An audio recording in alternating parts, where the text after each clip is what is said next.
Oui, depuis... Ah non, pardon.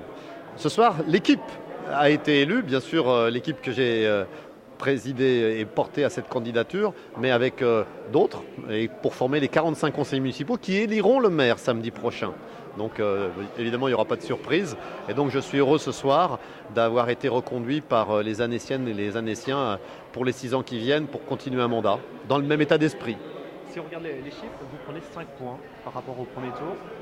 C'est plutôt bon signe? Oui, je suis très très satisfait de l'amélioration du score et finalement du renforcement de la confiance du premier tour à travers le second, surtout sur une quadrangulaire et avec 3 listes. Bon, la liste du Front National, je la mets de côté, mais une liste de divers droites également, qu'il n'y avait pas il y a 2 mandats de cela. Aujourd'hui, je considère que c'est un très bon résultat. Ça donne confiance et ça donne beaucoup d'honneur et de responsabilité. Alors qu'est-ce qui fait justement que vous avez pris un peu d'avance et vous êtes sorti un petit peu du jeu pour ce tour? Alors ça, c'est des explications qu'on aura peut-être à froid. Je crois que les Annéciens ont marqué au premier tour peut-être un petit peu de retrait pour dire attention, il y a des choses qui ne vont pas. J'ai entendu ce message et j'en tiendrai compte dans l'évolution des politiques évidemment, soit dans la réalisation de gros projets, il y a des choses qu'il faut corriger peut-être ou amender un petit peu, soit dans la politique du quotidien, notamment en matière de sécurité. S'il faut nuancer le résultat, il faut toujours nuancer. On s'aperçoit que l'abstention était toujours là, même plus forte qu'au premier tour, à quelques voix près. Oui, à 1,5% près, l'abstention est la même. C'est beaucoup, la moitié. Un Annécien sur 2 ne s'est pas déplacé. Alors, ça veut peut-être dire aussi d'un ras-le-bol général, de la politique nationale, de cette ambiance globale. Mais je suis surpris parce que les élections municipales restent quand même des élections locales que les gens aiment. Et quand on aime Annecy et quand on aime sa ville, on s'intéresse à sa gouvernance. Et c'est ce qui peut-être a manqué ce soir de la part des Annéciens. Mais ça fait rien. On fera avec passion pour Annecy pendant les 6 ans qui viennent. Avec passion en respectant les valeurs d'Annecy, des valeurs humaines et solidaires, des valeurs bien sûr qui portent cette ville et qui la font rayonner puisque tout le monde l'aime. C'est bien qu'il y ait une raison. Donc on va continuer dans cet esprit. Votre sentiment qui domine là ce soir?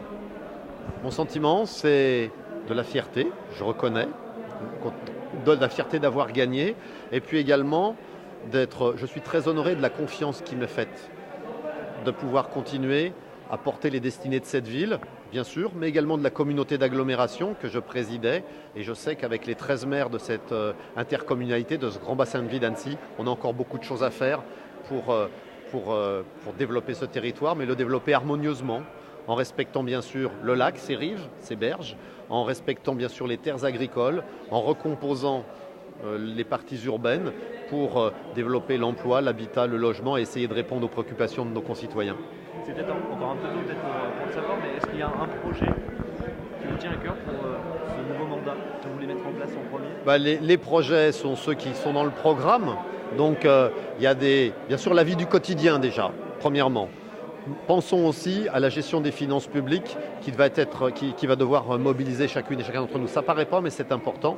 Et puis dans les grands projets, il y a ceux qui ont été critiqués, bien sûr, ce qui est nécessaire au tourisme d'affaires, l'extension du centre d'exposition et de congrès sur la commune d'Annecy-le-Vieux et la presqu'île d'Albigny. Avec l'agglomération, je vais porter cela.